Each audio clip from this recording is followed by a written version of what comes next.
Alecia Mitchell. Her speech is the history of Mother's Day. The history of Mother's Day, Alecia Mitchell, and this is speech number 3.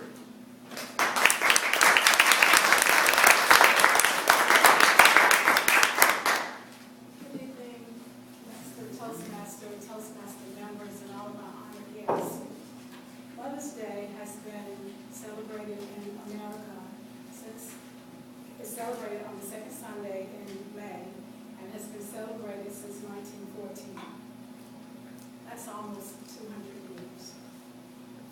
And I'm sure each of us has either received or given a gift or some kind of appreciation for the mother or the mother figure in our life.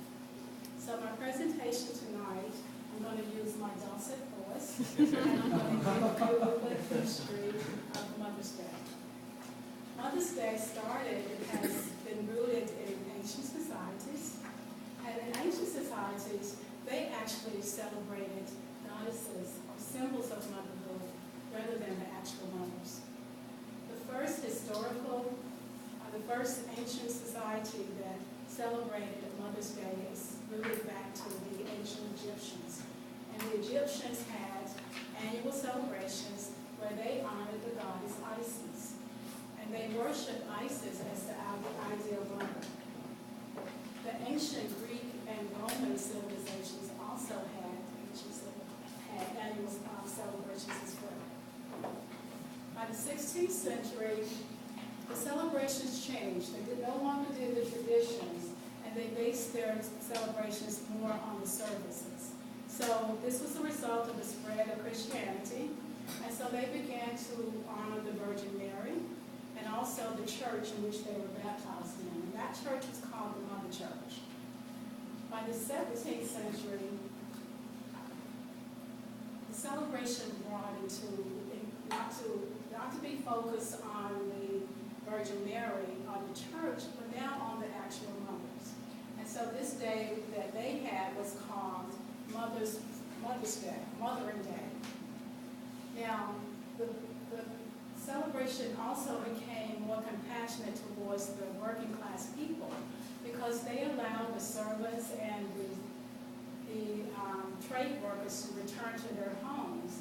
And when they went to their homes, they had a large feast. They also started the tradition of giving flowers and cakes to the mothers. Now, when the British came to America, they did not celebrate Mother's Day at all. The British continued to celebrate, but in America they did not. It would be centuries later before they celebrate Mother's Day again, and it would be under an entirely different history. So the first Mother's Day in America was conceptualized in 1908 by a person by the name of Julia Ward Howe. And for our seasoned members, Julia Ward Howe is also the person who wrote the Battle Hymn of the Republic.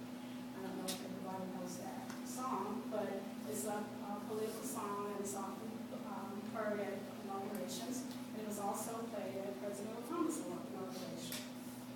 But she conceptualized a Mother's Day holiday because she had become so distraught with the Civil War that she called on mothers to come together to protest the unnecessary killing of each other's sons. She also issued a proclamation for international peace and also in honor of mothers. Some years later, another women's group took the idea from Ms. Howell, and they came up with an idea to celebrate Mother's Day. Again, this group wanted to bring the families and neighbors together who had been divided because of the Union and Confederate sides of the war. And they called their occasion Mother's Friendship Day. When the person who started that women's group's name was Anne Reeves Jarvis. When Ms. Jarvis died, her daughter, Anna, took up this campaign to have more Mother's Day celebrations. And she worked with the group, Anna Jarvis campaigned to get this holiday, get this a national observance. And she succeeded. And she did this because she wanted to first honor her mother, and she wanted to also honor and celebrate peace. But she also wanted to have families to be strengthened a little bit better, and then she wanted children to give more respect to their parents.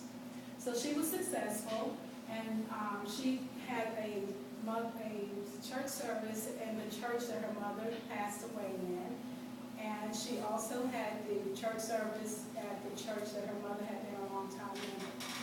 So the first actual Mother's Day was held in 1908.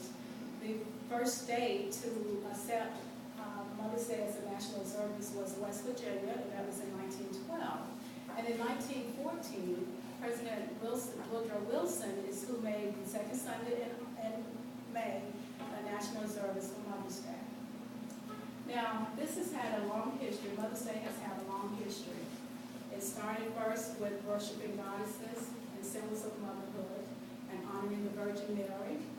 Then it went to finally observing the actual mother. Now, when Miss Jarvis became so distraught after she got this holiday to be observed by Americans, she became so distraught because she thought the holiday had become too commercialized. So the later part of her years, she worked to try to get this taken off of the calendar. Now, despite her disgust, there are three things to remember about Mother's Day. Even though she wanted to have it removed from the calendar, Mother's Day is the most commercial successful holiday in the United States. 2, it is the day that most of us go out to eat. And 3, it is the most successful commercial occurrence after Christmas and Valentine's Day.